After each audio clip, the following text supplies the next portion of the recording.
আসসালামু আলাইকুম everyone, welcome back to my channel. আশা করছি আপনারা সকলেই ভালো আছেন। তো গাইস, বরাবর মতো আবারও হাজির হলাম নতুন আরও একটি রেসিপি নিয়ে। আজকে আমি আপনাদের সাথে শেয়ার করব হট টমেটো সসের রেসিপি। এটা কিভাবে আপনারা সংরক্ষণ করতে পারবেন ওই পদ্ধতি সহ।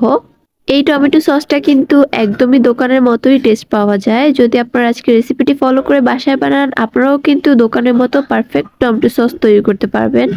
এটা বানানোর জন্য প্রথমে আমাদের 1.5 কেজি টমেটো লাগবে। আমি এখানে আজকে 1.5 কেজি টমেটো দিয়ে টমেটো সসটা তৈরি করব। তো এর জন্য আমি প্রতিটা টমেটোকে 4 ভাগে ভাগ করে নিচ্ছি। আপনারা দেখতে পাচ্ছেন আমি ছুরির সাহায্যে এগুলোকে কিভাবে 4 ভাগে ভাগ করে নিচ্ছি। এরকম করে করে আমি সবগুলো টমেটোকে কেটে নিব। এখন টমেটোগুলোকে আমি একটা বাটির মধ্যে নিয়ে নিব।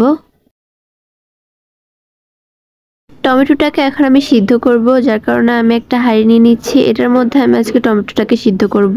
তো সবগুলো টমেটোকে আমি ওই হাঁড়িটার মধ্যে নিয়ে নিচ্ছি।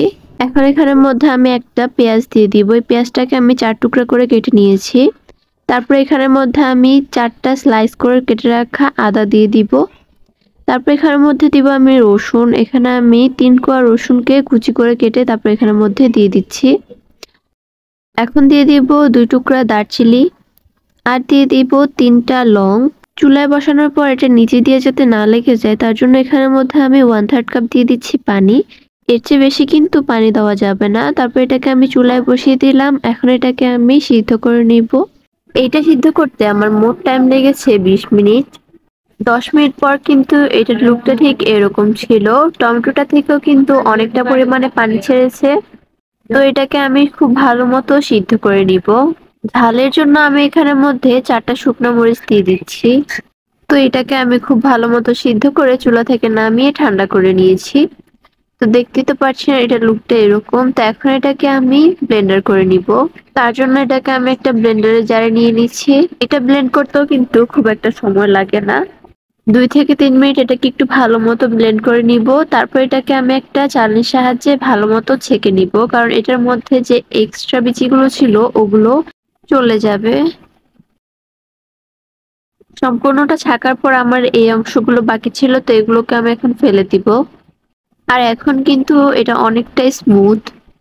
তো চলুন এবার এটাকে রান্না করা যাক। প্রথমেই চুলার মধ্যে আমি একটা প্যান বসিয়ে নিব। তারপর ওইটার মধ্যে আমি যে টমেটো পিউরিটা নিয়েছি ওই পিউরিটা এটার মধ্যে দিয়ে দিব। এখানের মধ্যে প্রথমে আমি 1/2 কাপ চিনি দিয়েছি। তারপর আরো 2 টেবিল চামচ চিনি আমি এখানের মধ্যে দিয়েছি। মিষ্টিটা আপনারা আপনাদের পছন্দ অনুযায়ী দিতে পারেন এখানের মধ্যে। একটু ভালো মতো মিশিয়ে আমি এখানের মধ্যে দিব স্বাদ মতো কিছুটা লবণ। তারপর দিয়ে দিব স্বাদ মতো কিছুটা মরিচের গুঁড়া। ঝালটা আপনারা আপনাদের পছন্দ অনুযায়ী দিতে পারেন। তারপর আমি একটা বাটির মধ্যে নিয়ে নিব 3 টেবিল চামচ কর্নফ্লাওয়ার আর ওইখানের মধ্যে দিব 1/4 কাপ ভিনেগার। তারপরে এই দুইটা উপকরণকে ভালো মতো মিশিয়ে আমি ওই মিক্সারটার মধ্যে দিয়ে দিব। দিয়ে এটাকে খুব ভালো মতো মিশিয়ে নিতে হবে। এই পর্যায়ে কিন্তু এটা খুব তাড়াতাড়ি ঘন হতে শুরু করবে। তারপর এখানের মধ্যে আমি দিয়ে দিব তেঁতুলের মাড়। এখানের মধ্যে আমি কিছুটা তেঁতুলকে পানি দিয়ে মিশিয়ে একটু ঘন একটা পেস্ট তৈরি করে এটার মধ্যে দিয়ে দিয়েছি। সসটা কিন্তু একটু টক ঝাল মিষ্টি হলেই বেশি ভালো লাগে, যার কারণে আমি তেঁতুলটা অ্যাড করেছি।